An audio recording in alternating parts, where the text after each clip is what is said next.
زينب خويا اتجابت مثل هذا المكان، هذا مو مكانك. ها ايش قالت له؟ قالت له سمعتك تصيح بصوت عالي وتنادي يا بنت ام تعال. اخويا تعالي وجرح الظاه دق لي يا والي، شالي يده على قلبه واجرل. ايش قال لها زينب بالله؟ يقلها اخويا واعتب عليك واعتب عليك، ما انت الحنين واعتب عليك. قالت له اخويا ابو علي انا اختك مقصره بشي تعتب علي؟ ها يقلها اخويا ما انت الحنين واعتب عليك، بعيالي يا زينب برد وصي.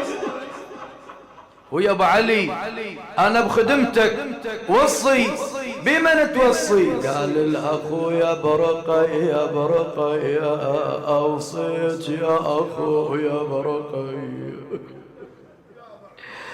خويا برقية خليتها تبكي عليا وتقول لي يا ابويا شلون بي، قل ابويا شلون بي شلون بي يا ابويا، هاي راحتك لو بعد جاي.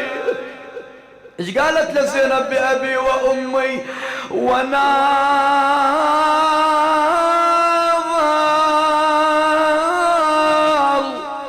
لجاهد من بعد عينك، وناضل وصير انصور لعيالك. خويا وصفة موت يا ابن امي يا ولا